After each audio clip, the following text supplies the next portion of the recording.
What's up, guys? Here with the week 2 review. Sorry I couldn't come to you guys last week. I just had a lot going on. Wasn't going to be able to get it in, but should be able to knock this out for at least the next couple weeks, to bring you guys a little bit of entertainment for the league. So I'll start off reviewing the matchups here. First matchup I have is myself versus Garrett. I won this one 138 to 114. Had Joe Burrow do okay. Played a little better than the first week. Looks like maybe his wrist is okay. Obviously a tough matchup. Still doesn't have T. Higgins on the lineup, so teams are focusing on Jamar Chase, making it a little bit more difficult for him there. But all in all, not too bad. Had Breece Hall get me 21. Obviously, a lot of that came on that. I think it was like a 40-yard reception touchdown he had. So without that, probably wouldn't have been that big of a day. But he did get that. I don't think the Titans' defense is too bad. So decent day. Brian Robinson with 14. Marvin Harrison, after his one catch for 4 yards week 1, came out and just torched the Rams in the first quarter. 4 catches, 130, and 2 touchdowns, and didn't do much the rest of the game. Didn't really need it. I think the Cardinals didn't really need to pass much as they took the lead and just dominated that game for the most part. He was targeted, I want to say a couple more times in the end zone. Just Kyler Murray missed him both times, so it could have been even a huge day for him, but nonetheless did well. Drake London scored the game-winning touchdown last night, got me 14. Wouldn't have been much without that. Ayuk continues to struggle a little bit, obviously missed camp, so we'll see what happens there with Debo out. And George Kittle banged up in that game, and obviously we all know McCaffrey's out. I expect them to target him a little bit more, so maybe he'll start doing a little bit better moving forward. Kyle Pitts, 3.5. Obviously tight end is a struggle this year. So I'll take whatever I can get there. Zach Charbonnet got the start with Kenneth Walker out. He was able to get me 15. Don't care about the defense because they sucked. Brandon Aubrey got me 17. Obviously, I'm a Cowboys fan, so I'm very happy with that. I picked him on purpose. I own him in both leagues. I think he's the best kicker in the league, so we'll see how that goes the rest of the year. Not much going on the bench. Did have Malik Neighbors with 24. I figured he was going to have a big day. I was deciding pretty much between him and Charbonnet, and obviously knowing Charbonnet is going to get guaranteed touches and doesn't have to rely on Daniel Jones throwing in the ball. I went that route. Obviously cost me some points, but luckily didn't cost me to win. Looking at Garrett's team, Lamar Jackson got 16. Just wasn't a great day for the Ravens. Obviously, they're 0-2, so a little tough there. After Joe Mixon had a huge week 1, came back to reality. Obviously against Chicago, who I think their defense is pretty well this year, had 7 points. And I think he got a slight injury in that game. Let's see what this says. Apparently he got his ankle hurt, but he's fine. Josh Jacobs had a frick ton of carries without Jordan Love in there. But was only able to muster 13 points, couldn't get in the end zone. Zay Flowers got in the end zone, 19 points, good day for him. Chris Godwin, big day, 21 points. He is looking really good this year. I'm so excited there. I'm a pretty big fan of him. Xavier Worthy obviously came back down to earth, played like a rookie, 3 points. Brock Bowers with 14, probably the number 1 tight end of the week, and I want to say he might be the best tight end.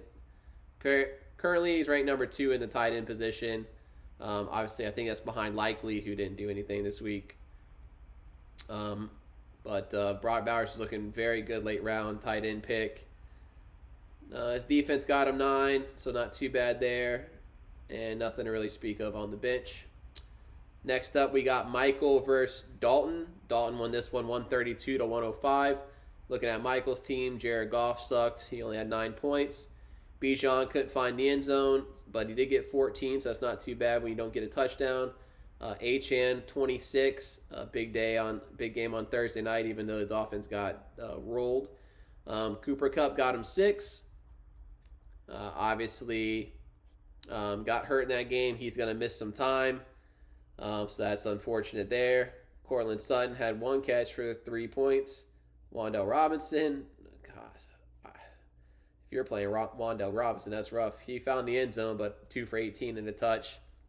Mark Andrews had 7, so he got back on track a little bit. Aaron Jones was 7. Kicker and defense each got him 12 points, so good there. Had Eckler on the bench who had 10 points. Baker Mayfield on the bench with 19.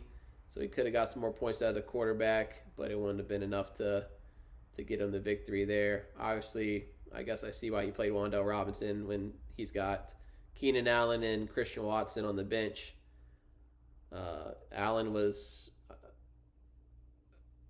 looks like Christian Watson played, did not even get a target, and Keenan Allen didn't play in the game. So, yeah, I guess I see why he played him there, but it's rough. Looking at Dalton's team here, Kyler Murray, big day. I watched a good chunk of that game because it was on, and he's healthy and he's exciting to watch. He had 29. Saquon, no touchdowns this week, but he did get 16, so that's a nice day. Pacheco with 14, but obviously you guys know Pacheco broke his fibula, and he's going to be out for like 6 to 8 weeks. So that's a big blow to his team there. That also means that there are quite a bit of backup options for the Chiefs for waivers tomorrow. Obviously, everybody's going to probably flock to Carson Steele. There's some Ajay Pirine. CEH is on the I think it's called the NFI list, but he's eligible to come back week 5 if they bring him back.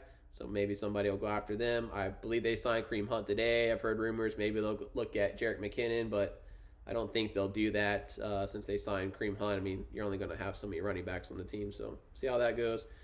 DK Metcalf, a big day with 24. Nico Collins, big day with 24. Amari Cooper, not good, 3 points. The Cleveland offense looks fucking awful. I don't know what's going on there.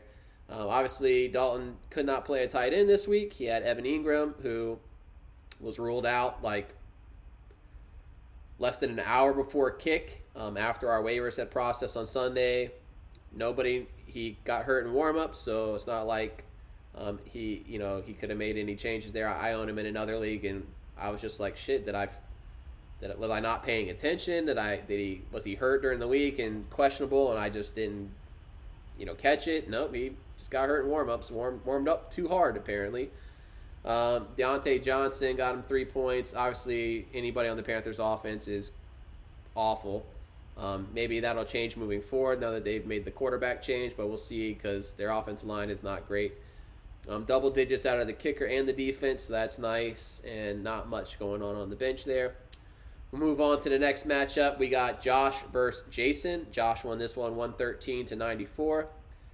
Josh had CJ Stroud with 14.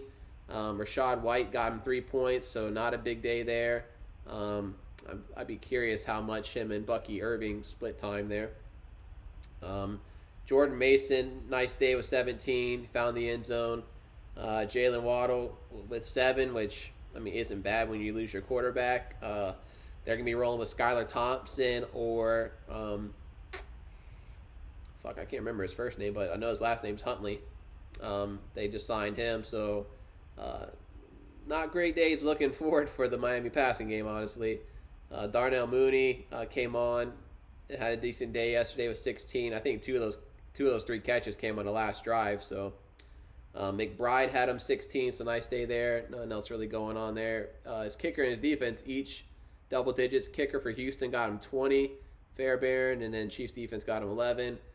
Nothing going on his bench. Obviously, to get a win without Puka Nacua, who obviously we know is on IR, he lost A.J. Brown, so that's big to get a win without those guys. Looking at Jason's team, Dak got him 13.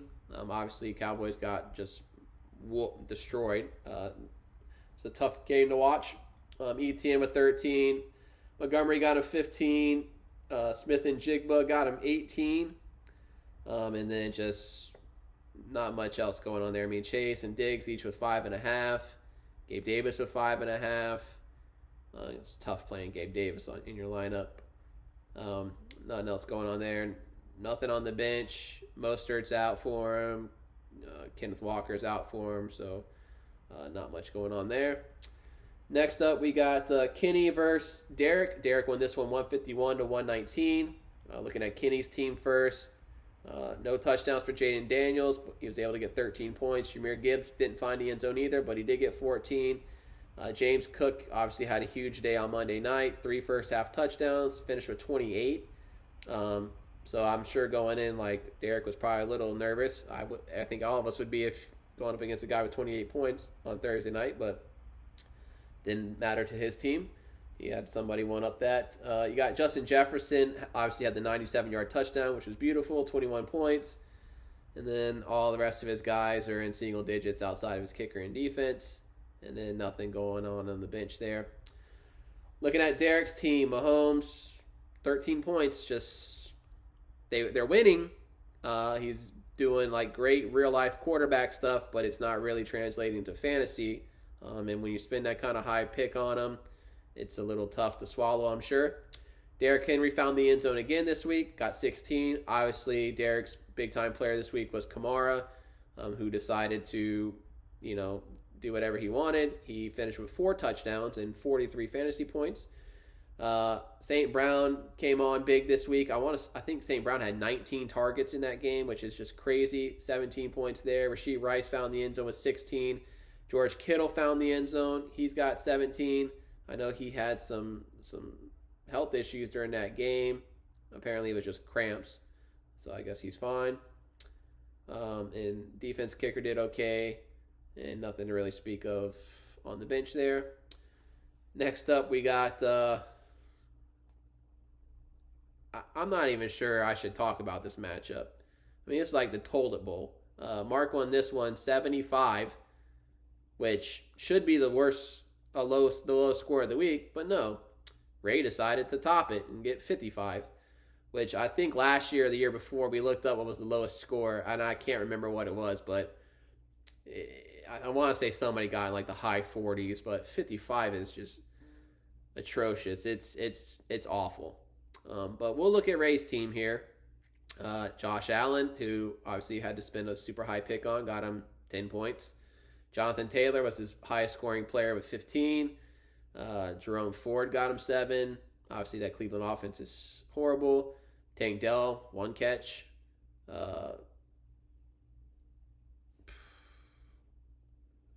Jameson Williams had 12. Sorry, I fucking blanked on his fucking name.